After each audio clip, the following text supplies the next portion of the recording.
spirituals should be sang in the tradition and in the spirit that our people created them in. So these songs came from the fields, the cotton fields, plantations. They weren't singing, nobody knows the trouble I've seen, nobody knows but my Jesus. They weren't. Look, think about those words. Nobody knows the trouble I've seen but my God. Think about that. That's a person who's been through brutalization. They not singing like this. Nah, they're not trying to prove nothing to you. They trying to, this is a wail and a moan for their own sanity, for their salvation. Like, God, like y'all have no idea what I've been through. Nobody knows the trouble I've seen. Nobody knows but my Jesus, right? And you have a couple other people coming, right? They always got to get their legs open. You got to moan, that guttural. That ain't the only way to moan. That's the only way to sing a spiritual. So I don't understand the other stuff. I'm like, let's sing it in the tradition and spirit. You talking about people that are being beaten and lynched and having their babies torn out of their belly, have seen their own children sold on an auction block. Huh?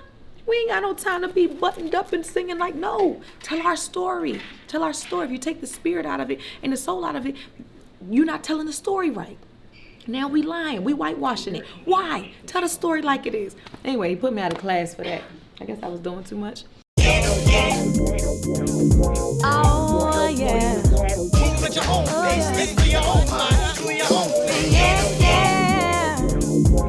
Put your own pace, think for your own mind, do your own thing. Oh, yeah. Put your own pace, think for your own mind, do your own thing. Put your own pace, think for your own mind, do your own thing. Duke Ellington, School of the Arts. Duke is so dope. I mean, I would just tell people the high school I went to. I wouldn't even mention college. I was like, what? I went to Duke, that's enough. Yeah, man, I was excited when my mother told me that I was going to be auditioning to go to Duke. I was so nervous. It was such a new experience. That was my first time going to public school ever. And it happened at such a pivotal time in my life, right? Going into puberty, going into adolescence, losing my grandmother, my mother becoming ill during that time. My father went to prison during that time. It was an emotional roller coaster. But I had teachers who supported me through all of that, who taught me how to write my way out. That was really exciting. I know Miss Thompson. And let me tell you, first of all, they were like, what's going on? It's like you have an entire community of like, we're here for her, everything. They're like so excited. Like when we had the conversation, it was just like, so I know that during the Q&A show probably had like extended moments. So back when you were a student, you know, like those moments. You know, she and I was in school together. Yes. Yeah. I was just that's like, dope. She's like the director of arts now. I love that. Okay, today's a special day, y'all. I'm really excited about this. I'm here with Beverly Bond. Black Girls Rock with Rhapsody, with Victoria Boyd. But why this moment is really special for me, because it's a school that I graduated from. And I just saw Miss Hollis. I'm so glad that there's still some people here from when I was here. There's been so much turnover, but Miss Hollis, she remembers all the stories. One of the other students was just, I want you to interview her too, because one of the students was just recalling. She said, my Muna always been a revolutionary. She been leading protests since she was like 13. And I was always complaining. You know, I was like, I felt like when we sing Negro spirituals, we need to sing them the way our ancestors would have sang them when they was in the field. I ain't feel like we should correct our diction to make anyone feel, think better of us. Because if a person thinks you're uneducated or unworthy or less than a human because of your dialect, that's not a person that respects you in general. They're not going to respect you more if you learn to speak like them. Like if a person can only tolerate you if you act and look and think like them, then they don't actually tolerate you. They actually don't like you, right? So I'm not going to waste my time fixing myself for a person who genuinely don't bang with me. You know what I'm saying? I'm going to be the best that I can be in who I am, and I'm going to build a community that loves and supports me for who I authentically am. Anyway, with that being said, my teacher, he was telling me that when I was singing classical music, he said I sang it too soulful. He said, you sing it too black like it's R&B. And I can respect that. I can respect that. I'm like, all right. He said, you respect the craft, the music, by singing tradition that it was created in, it was written in, right? So these people are Latin, and they don't have all that those extra blues notes you add to it. So I said, you know what, I can respect that. And so I got straight A's, and then when we got to the Negro spirituals, we started learning the Fifth Jubilee singers. And see, that was problematic for me, because what I know about our people is we have this assumption that if we try to be more like white people, if we educate ourselves, if we dress properly, if we act dignified, if we, maybe they'll give us a seat at the table. Maybe they'll give us a piece of the pie. And then time after again, you'll see that a person who racism is not logical. You get what I'm saying? And so you can't deal with it or respond to it as if it's a logical, what do you call it? A logical thought process. It's a form of psychosis. So there's no amount of fixing up and trying to present, better or whiter that's going to make a person who's racist fuck with you. Make a person who's racist like you and treat you like you're human. They know you're human. They know you're great, and that's why they don't bang with you. I hadn't been back in so many years, and definitely not since they renovated the new school. I don't know what it is. Probably a mixture of me being busy with a mixture of like some of my old teachers who really impacted my life so much. They weren't there anymore, Some of them had passed, and it was just like, I don't know. I don't know. I guess I was waiting for an invite, waiting for somebody to say it was okay, because it was almost like walking into the school was like being 14 again, walking into this new space and wondering, would I find a home there again, Yeah, it was all like, I was just like, this is all a lot, Yeah, but I appreciate you all so many days. I feel like I've cried in your office so many times. I don't even know about but this. But we cried together. Yeah, and I remember the head wraps coming. I was like, she is the most gorgeous thing. Then we gonna cry. Okay. Miss Holly, I want to ask you. Okay. When you first met me, what was your or when you first saw me at school, or what was your perception of your take on me? Like, what was I like in school? I just saw this girl. She had jeans on. I'm not sure which type. I don't know if it was beige, and this head wrap. And for me, when I grew up, because I used to have an afro out here, and I just adored you because you were so fabulous. Thank you. No, you absolutely gorgeous. You did not look like somebody that needed to be in high school. You looked older, you did. You look older than a little 9th or 10th grader. And I just said, well, who is this little lady coming my way? And it's just, you walk with so much pride. I love my people, and I love young people. And you just came in so strong and so sure of self. And then I started to feel for you because you felt vulnerable also, and I could see that coming across because you didn't know where you fit. But just when I first saw you, I remember the head wrap. Hey, sweetie pie. Hurry up, lady. Gotta get started. That was wonderful. On behalf of the Kennedy Center and Black Girls Rock, it is an honor to be here this morning for the Black Girls Lead Empowerment Circle as part of BGR Fest in honor of International Women's Day weekend and Women's History Month. They helped me transform all of my emotions into art, I don't think I really looked at myself as a writer until I attended Duke. When Mr. Barry let me in his department with just a rap verse, I hadn't been writing plays or, I wasn't a journalist or any of those other things. Like I just had bars, and I don't even think I looked at my bars like literature yet. We have Maimouna Youssef, also known as Mumu Fresh. I'm trying to be extra, but I remember when she was in school, so it was so weird seeing her being an adult, She is a global citizen, a music healer, and teacher. Let's welcome Maimouna Youssef.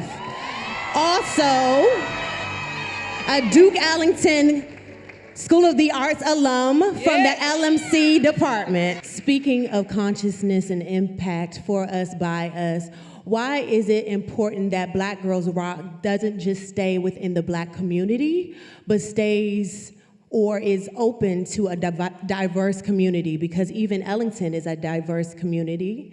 Yes, Black Girls Rock, but we are among a diverse group of people. Why is it important that Black Girls Rock not just stay within the Black community, but is shared abroad?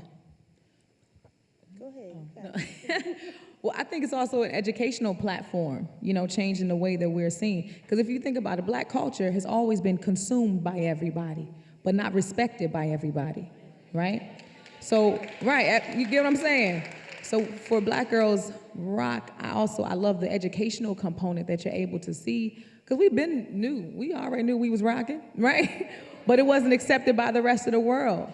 You like Black culture as long as it's not on Black people. And so it was important to educate and make it a space where it's okay to celebrate, right? You can be pro-Black without being anti-white or anti any other race, right? You can celebrate yourself in love, right? And in sisterhood. And other people should be able to celebrate you without being offended that you love yourself. You get what I'm saying? So I think that's why it's important that we educate. It should be a community event, just like women's rights is a man's issue as well. Men should never be offended by women's rights. You should be excited. You should want to celebrate and, lift up women's rights. So it's the same thing. Anybody else want to answer? No, she summed it up perfectly. I was going to say the same thing. I know. Same here.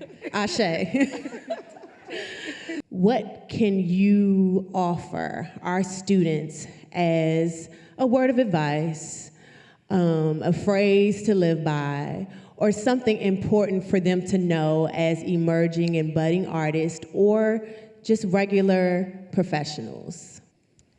I would say, bring your seed, not your need.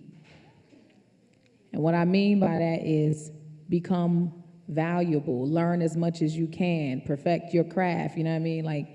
So that when you come to the table, you come into the table as a boss, you know what I mean? You are clear about what your value is and your worth is. So you can't be bamboozled, because if you come to the table just with your need, and they know that you're needy, they're always gonna try to give you less, They're gonna try to pay you less than your value. And your value is not determined by someone else's inability to value you. You get what I'm saying? But if your value is not determined by someone else's inability to value you. So when you come to the table with your seed, right? So you know what you're offering and not your need, that's how you prevent yourself from getting got. And read your contracts per Meg Thee Stallion.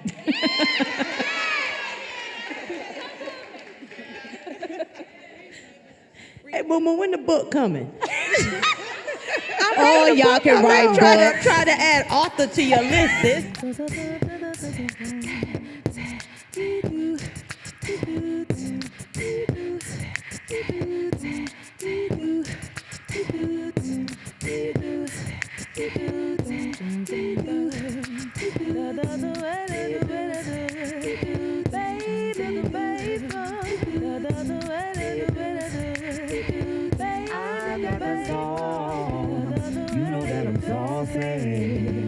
I got the song that I'm saucy.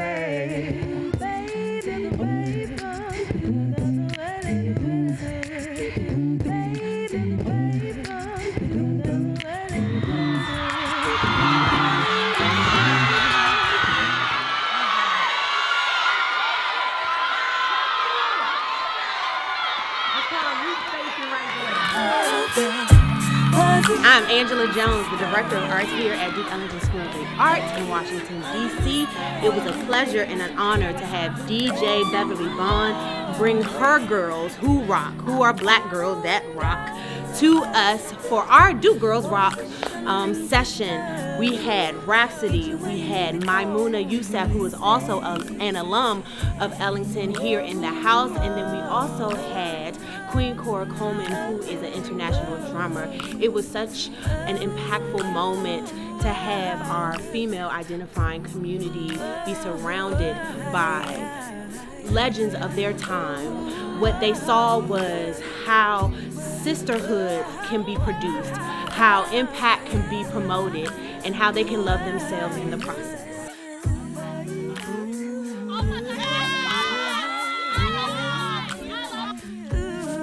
And I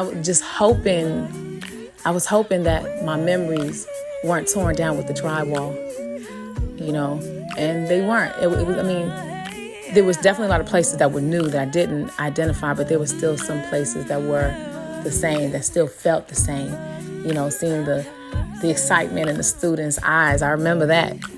I had that same excitement, a mixture of excitement and fear and optimism and, hope and struggle, like all those things. So I found some of my old memories, especially in the people that were still there, like Angela, like Miss Hollis. I love this. Like, I love speaking to young people. I love, just feeling like, your life is bigger than you, And then, we back to the money. We head over, we go record, we go, move on to the next thing. We in another city, in another country, in another show. We're going to get into this rehearsal for the Kennedy Center show. I'm excited to be back with my band. It's always good times when we're together. I love them so much. They've become like brothers and sisters to me. I confide in them. We just have such a good rapport.